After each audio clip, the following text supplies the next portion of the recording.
अब बाट कमर कमजोर पिया छोड़ दीना।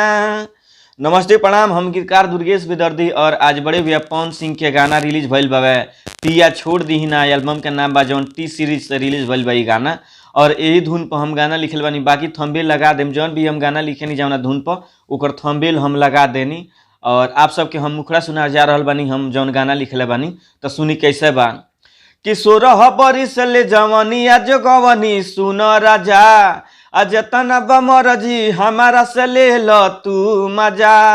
आ पूरा बदन तनी कोड़ दीना, अधके अलंग आज पलंग राजा तोड़ दीना। अधके अलंग आज पलंग राजा तोड़ दीना। तई रला मुखड़ा और आप सबके अब अंतरा सुनाया जा रहा हूं, तो अंतरा सुनी कैसे बा। हो ओठवा के चूसी बलम ओठलाली, मन करे तो पायल तुरी चाहे कनबाली। हो जल्दी खोली चोलिया के रउआ हुक राजा जी, तन दीही हमारा के सेज के सुख राजा जी। हो पानी में अंगुरी आज बोर दीना, धके अलंग आज पलंग राजा तोड़ दीना। धके अलंग आज पलंग राजा तोड़ दीना। तो ई रला अंतरा और हर वीडियो में हम बतावनी कि लास्ट अंतरा खातिर आप सब हमरा से कांटेक्ट कर सकत तानी। हम चाहेनी कि एगो गाना एक ही कलाकार गावस ताकि जे गाई ओकरो फायदा होई और हमरा भी फायदा होई।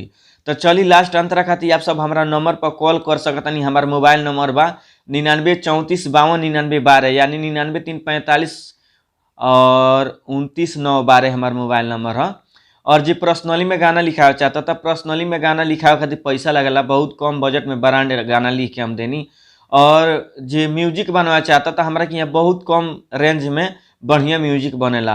और जो गाना रिकॉर्डिंग करावे चाहता था, हमारा यहाँ अपन खुद के हमारा रिकॉर्डिंग स्टूडियो बा, बालाजी रिकॉर्डिंग स्टूडियो, जादूपुर बाजार गोपालगंज बिहार में हमारा स्टूडियो बा। रहे खाए के पैसा ना लगेला, खाली रिकॉर्डिंग के पैसा लगेला, बाकी कोनो चार्ज नहीं के। आप सब रह के जितना मर्जी उतना गाना गा सकता, नहीं रहे खाए के कोनो पैसा ना लगेला। तो चलिए ये चैनल के सब्सक्राइब करी, लाइक करी, कमेंट करी और दबा के शेयर करी। नमस्ते प्रणाम, हर हर महादेव, जय मां सरस्वती, जय हो।